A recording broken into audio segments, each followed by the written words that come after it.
Well, hello there everyone! No More Heroes was a game made by Suda51, known for its over-the-top violence, nonsensical story, striking visual style, being an M-rated game on the Wii, and its memorable cast of characters acting as the bosses you fight throughout the game. And since I've already talked about the game overall, I decided I wanted to do a boss ranking for the game as well. I don't see any need to drag this out with a long intro, so no more rambling, let's get on with our list and talk about the boss that we all know is going to be at the bottom. Why should I even bother killing you? Even if you had 9 lives, it wouldn't be enough. Oh, I just love losers who don't care for their own lives. When thinking about fun bosses, there are none that miss the mark more than Speedbuster. The idea behind this boss is that it's a level boss, but all that really ends up meaning is that you're running down a hallway with a Death Star laser occasionally firing off like it's the last level of Star Wars Force Unleashed. And you're going to be fighting off some enemies here and there as you go, while getting from safe area to safe area until you reach the boss for a one-hit kill. Basically, it's Ancient Wyvern from Dark Souls 3, if Ancient Wyvern took 10 minutes, and yeah, I didn't like that boss in that game, I certainly don't like the boss here, and guess what? You don't even really get to deal the final blow, you just get up to her and then the cutscene takes care of it. This fight's trash. Put it in the garbage. Your rambling is excellent. I think I'm going to lose the bowel control. This isn't a boss fight. This is literally just a cutscene with a kill steal at the end by Henry, only being included on the list just to show how bad Speedbuster is. A real gentleman. I just turned my back, but you didn't strike. You are fucking with me! It's actually pretty hard to take cheap shots when your enemy is as bloodthirsty as yourself. Okay, not to piss people off, but I do not like the fight with Shinobu at all, honestly. It feels like a lot of the love people have for Shinobu is due to the character that's barely even in this game. The boss fight itself is not very good. She blocks like a Yakuza 3 enemy, hits like a freight train, the pillars in the arena provide decent cover, but they also screw up the camera pretty badly, her voice gets annoying pretty quickly, and her attacks all look very similar, so it can be hard to tell what attack she's about to use, especially when she reuses the same voice clips. Worst of all is her Super Genkoken, which basically insta-kills you if it lands, and her Sonic Sword spam that has basically no startup animation, does a lot of damage, stuns you, and is unblockable while having infinite range. Oh, and by the way, it can keep hitting you while you're on the ground.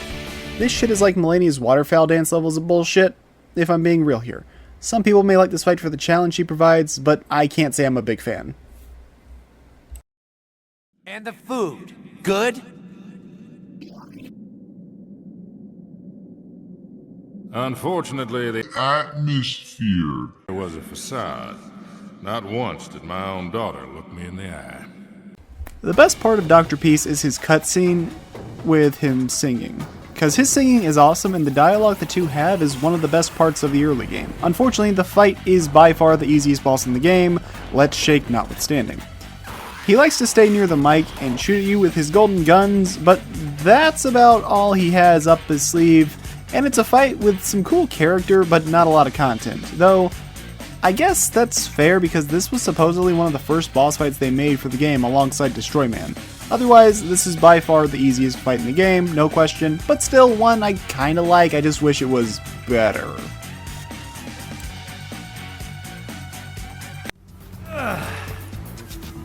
Let's see you get out of this predicament. No prob. You'll see. Uh-huh.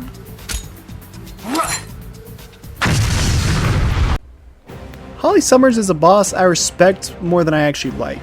She's the resident hazard boss of the game, with explosives constantly flying everywhere and pit traps littering the arena. Honestly, given the stiffer movement of No More Heroes 1, it's safer to dodge her missiles and bomb spam by falling into the pits on purpose. But overall, this fight is meant to be more of a story boss designed to develop Travis as a character. I don't have much else to say on her in this case. She's okay, and I fully understand if you would put this boss higher. I'm just not a big fan of hazard bosses in general, especially unless it's like a 3D platformer. Forgive me, Holly. I was late in saying this, but I love your soul. Rest in peace. You can tell me. Okay. I'll make it short and quick. You are my half-brother. You know that manga called Miyuki? The Japanese one? Well, it's like that. Your father abandoned my mother to run off with your mother. It broke her heart beyond repair. She killed herself. Knowing I had nowhere to go, he took advantage of me. Ever since I can remember, he molested me. We lived in this rotten apartment, and I was his slave. Every day I cursed his soul. I swore that I would kill him one day. But cursing didn't change anything. That's when I decided to become a killer. With no money to pay for training, I paid with my body. But to you, I bet that son of a bitch looked like a hard-working family man. That was all an act. He didn't give two shits about cleaning up my life. So I decided to clean it up myself. That's why I do what I do. And I got what I wanted. Killing him in front of your very eyes. That's my story. Honestly, this fight's actually a good deal better than I remember it being. I remember hating this fight, thinking it was way too cheap, she was way too dodgy, and she did way too much damage. And you know what? A lot of that still applies if you're playing on bitter mode, but if you're just playing on normal, or I guess mild or sweet or something like that, then it's a fight where being proactive is a must if you wish to win, because she's quick to dodge, so instead of trying to attack her after you dodge, the best time to attack her is while she's winding up to hit you instead. And, you know, dark stepping's not really going to be the answer here. On top of that, the fight has a solid difficulty progression by having her chain more moves together as her health drops, and she'll also decrease the size of the arena to make things more claustrophobic for the player. Not a fight I love, but one I've gained an appreciation for, and it's much better than I remember, which is a good thing considering that this is the final boss of the game. So I'm glad that we go out on a good note, you know, barring the true final battle, which, yeah, we all know where that's going to be. Overall, I think Jean's a good enough fight, and yeah, it's better than I remember, which is, I'm glad to say that's the case. Listen well, young one. The wall is high, higher than you will ever know. Ultimate sacrifice is sublime. Now draw. Huh. You can take that to your grave. I've talked about this fight a couple different times now and how I like it, and yeah, I do. The first boss of this game does a good job. All his attacks are basic slashes, but that's kind of all he needs considering he kickstarted this entire series. It's a fast, frantic sword duel with a neat second phase shakeup that isn't hard, but has just enough challenge to keep you on your toes and encourages you to try out everything you've learned so far, making him the ideal playground for new players to get creative. He's also got more HP than anything you've faced up to this point considering he's your first actual boss, so you're gonna have to use a bit more strategy here, and he's a bit more proactive with his blocking, but not to a crazy amount. Instead, it wants you to focus on where is his sword being held, and focus on either low or high slashes. Overall, I think it's a good boss that does a great job getting this game started. Here's your ticket to paradise, old man.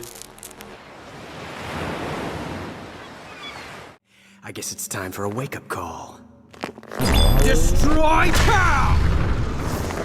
Destroy beam! This is where it gets good. Good night. Destroy!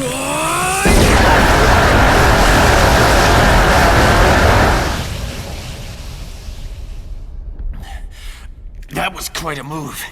I'll admit you've got potential. If challenge had a taste, you'd be quite delicious. Fight for the 7th? Yeah, sure. Bring it on! I love a challenge! You're as good as dead. Number 4, Destroy Man. I really wanted to put this boss on Amazing tier because Destroy Man is one of the best characters in the series, but his fight has a major shortcoming, and that's the arena. While the prop set is cool, it's cluttered with a lot of things that Destroy Man will get caught on, leading to some very awkward moments where he just spams Destroy Cannon and Destroy Beam over and over again. That being said, when you don't get that RNG, this makes for one of the best fights in the game, as he prioritizes heavy unblockable attacks over small combos, which is perfect for all the dramatic move callouts he likes to do throughout the fight, kind of like a superhero. Overall, I think Destroy Man does a great job in his first showing in the series, and while he's nowhere near as hard as Shinobu, he feels like a good difficulty progression over Death Metal and Dr. Peace. There you go!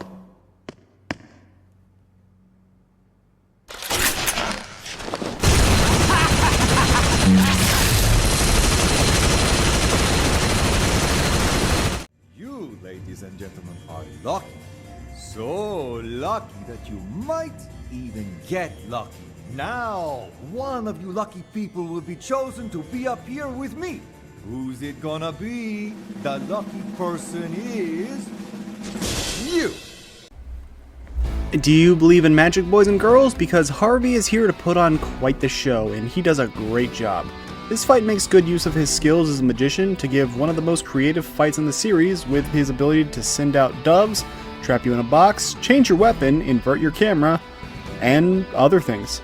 This fight actually plays into Harvey being a magician by allowing him to do all these different tricks, but his two swords aren't just for show, as he's the only foe in the game to dual wield, which gives him a somewhat elegant fighting style at times, like he's putting on a performance, which is kind of fitting given the character.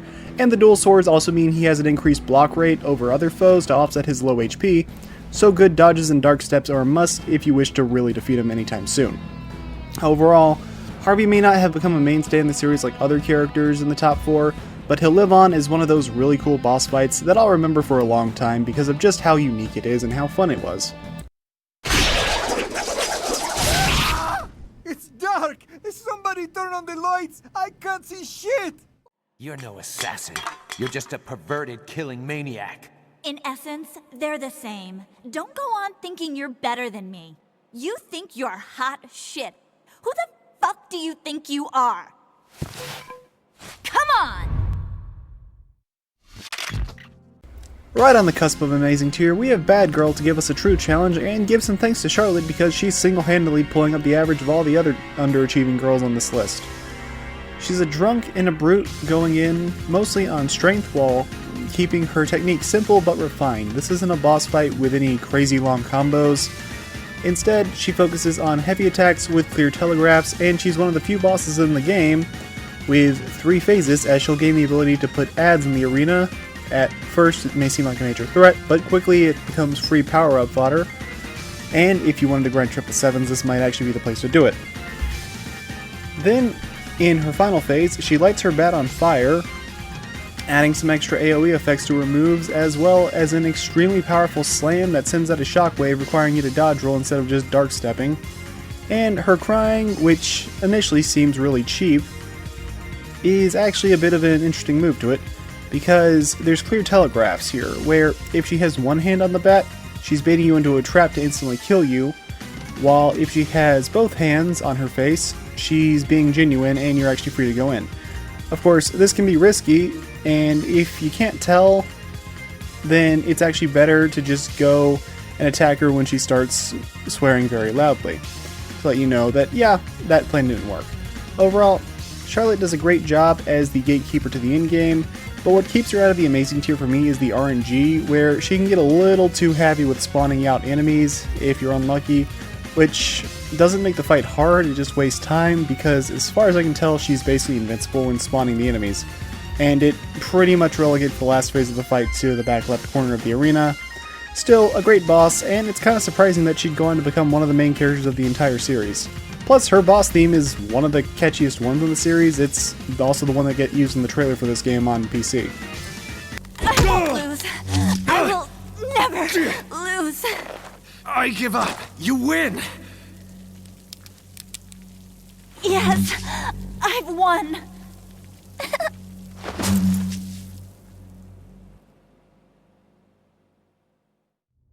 Will you hurry up with that? I'll be outside. That was close. Thanks. Ugh, what an idiot. You're a disgrace to yourself and all those you've killed.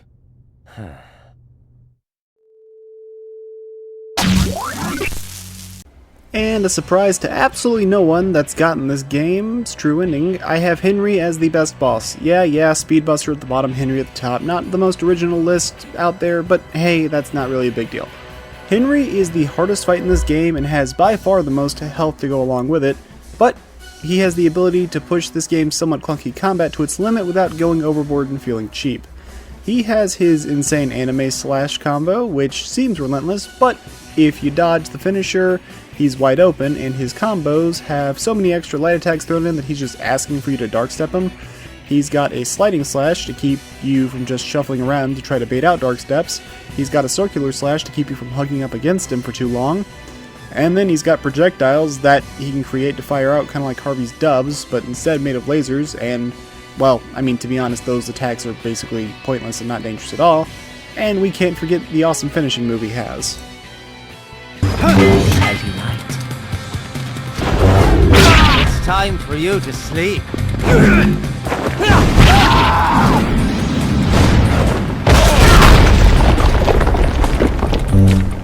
And it should be mentioned that this fight takes place all while being backed up by one of the game's better tracks, We Are Finally Cowboys.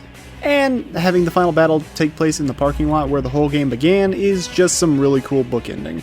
Henry is a fantastic fight that's awesome and a little bit weird, which is perfectly fitting for this great game, and the true ending cutscene after the fight is meta as hell, but in the best of ways. It's not exactly a hot take, but I think Henry is the best boss in No More Heroes 1. Let me ask you, how do you plan to put an end to all of this? Wait a sec. You want me to tie up all these loose ends? I don't think so. You're the protagonist. I'm just a cool, handsome foil who happens to be your twin brother. Hate to say it, but it's your job. I want to bail, but where the hell's the exit? Oh. There's no way out, is there? No getting out, right, bro? That's right. All we can do is keep running. Then let's find that exit they call paradise. And that's all I got for this video. No More Heroes is a fun but somewhat messy game with some jank that takes adjusting to and a questionable PC port to put it nicely, but the Switch remaster might just be the best way to play it. And it's certainly an unforgettable experience even if it's not the most polished game. It's not spit shine to perfection, but it's one you'll never forget, and for the most part, you're gonna tend to remember the good way more than you'll remember the bad with this game. Except for that freaking Scorpion minigame. Anyways, that's all I got for now. I hope you enjoyed, and if you did, consider liking this video and subscribing to see more videos of varying quality. And I've also got a video covering No More Heroes 1 as a whole, if you'd like to see my attempts at making one of those review retrospective sort of things, as well as some on games like Dark Souls and Kirby. With that, I will see you all in the next video. Take care.